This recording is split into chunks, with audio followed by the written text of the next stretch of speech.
for the union budget, and the commodity sector also has a long list of expectations. Let's start with the sugar industry, and the sector is hoping for an increase in the minimum selling price, which has been unchanged since 2019. It also wants a reduction in GST on hybrid electric vehicles and flexi-fuel vehicles. Meanwhile, the edible oil sector wants government to operationalize the national mission for the sector and also regulate the import of refined oils. Joining us now to discuss this is Atul Chaturvedi. He is Executive Chairman of Shree Renuka Sugars. Thank you for joining us, Mr. Chaturvedi. And I'll start with sugar first. And this is a sector that has been in a sweet spot for the maximum of last 1 year. Of course, since December, when we saw some curbs coming in making of ethanol, and then the street is still now waiting for the ethanol pricing. And then, of course, the exports are shut. So there have been some periods of downside as well. But when it comes to budget, and this is one time that the sector does anticipate that there would be something announced for the segment as well. What is your sense on when it comes to sugar? And then, of course, we'll talk about ethanol as well. But for sugar, what is your sense on what the sector could get? Honestly speaking, I'm reminded of an old English saying, if wishes were horses, beggars would ride. We have a reasonably big wish list as far as the sugar sector is concerned, but how much of that the Honorable Finance Minister is going to look at it is actually $1 million question. In fact, the sugar sector got soured in the month of December when, contrary to the scenario which was existing at that point of time, the government in its wisdom actually banned the conversion of cane juice into ethanol and B-heavy into ethanol. So that put a spanner in the works as far as the sugar sector is concerned. And the end result was that we are now saddled with massive stocks of sugar. And we've been waiting for the government to release at least minimum 2 million tons of sugar for export. But that has still not come about. And the sugar, in spite of everything, the price of sugar remains where it was. And as far as the wish list for minimum selling price to be jacked up, that also seems to be not in place as of today.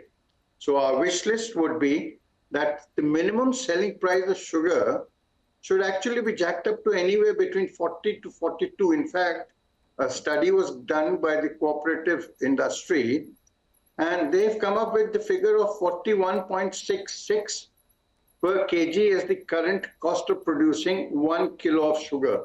So if that be the case, then the price of sugar or minimum selling price of sugar should be jacked up to around that level. And the funny part is the FRP, or the fair remunerative price for cane, keeps going up, and it has in fact gone up from about 2,515, 2018 to about now 3,400. But still, nothing has changed as far as the MSP is concerned. So I think it's high time the government bit the bullet and increased the MSP for sugar, for sure. Oh, yes.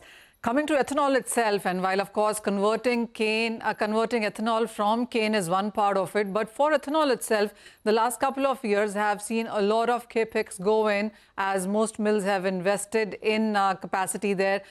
With the kind of moves that we've seen in the last 6 months, not very comforting, really. Are you hoping for something for this sector also? No, I don't see any reason why the government should not open up or resigned their order of banning cane juice and B-heavy into ethanol. The government is actually buying maize-derived ethanol at about closer to about 72 rupees a litre. And I see no reason why the sugar sector should be deprived of that. And the sugar sector has also been clamoring for increasing the price of ethanol to about closer to what we are paying or the government is paying for maize ethanol. And for B-heavy, we want it to be raised up to about 66 rupees from the current 60 rupees or thereabouts level.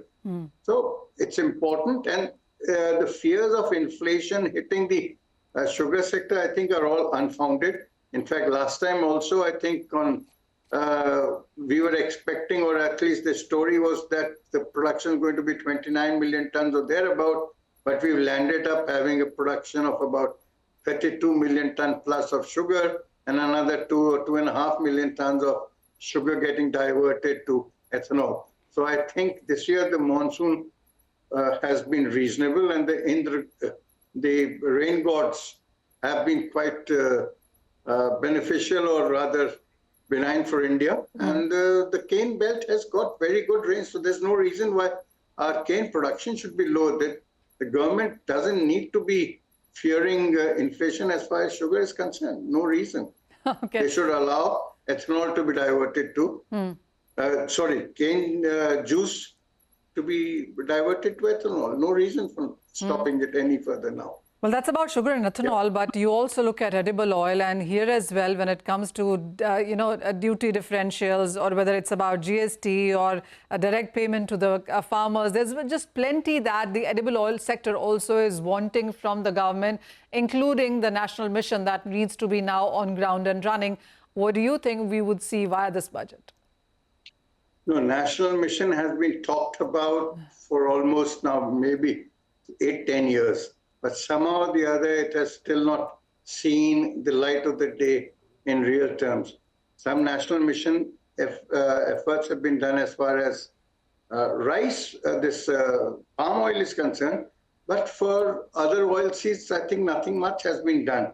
So I think we expect this time round that adequate funding and a proper roadmap for the NMEO, or National Mission Oilseed, is implemented. And the other thing which I thought is important to make this a success is that you need to have a champion. Just like you're having this commodity champions, you need to have a champion for NMEO. The trouble is that one ministry, or the agriculture ministry, wants the prices to go up and the farmers to get paid better. And you've got another ministry, which is the Consumer Affairs Ministry, which insists that the consumer should be protected and the prices should be lower. So there is a bit of a disconnect between the two. So it's important that you have a champion to bridge this gap. And in fact, when when this technology mission was launched way back in late 80s, you had Sam Petroda at the head, and he was able to bulldoze whatever he wanted, and he had the full confidence of the Prime Minister of that day. So I think you need somebody who has the full confidence of the Prime Minister to push it through. And to add to this, no nation can afford to have its edible oil security compromised to the extent of 60 to 65%. So I think it's high time NMEO got its due. Oh, so well, one absolutely. Is that. Yes. And you want me to note down the other wish list as well? The duty rationalization, I'm assuming, is the second on your list. Yeah, very much, very much. In fact, there's no reason why India should continue to pamper the Indonesian and the Malaysian refineries at the cost of the Indian refineries. In fact, our Prime Minister is on record talking about Make in India. So I think it needs to be implemented in the country as well.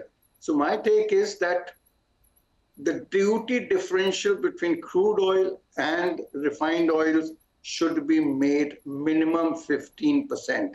And the other thing which we think is important to protect our oilseed farmer is that the crude oil duty should be jacked up to about 20% from the current 5%. Okay. And refined oil duties should be jacked up to 35%. That should take care of the oilseed sector and refineries as well. Well, yes, national mission and the duty rationalization for edible oils, and as far as sugar goes, minimum selling price, FRP, and in some sense making a formula out of it which makes the price dynamic in sense of sugar itself, one, and ethanol is the second thing there, and that is what the sugar and ethanol and the edible oil sector really seems to be looking forward to. Ms. Chaturvedi, as always, thank you so much for joining in and talking about those two very essential commodities which have been in the limelight for some time. From sugar and edible oil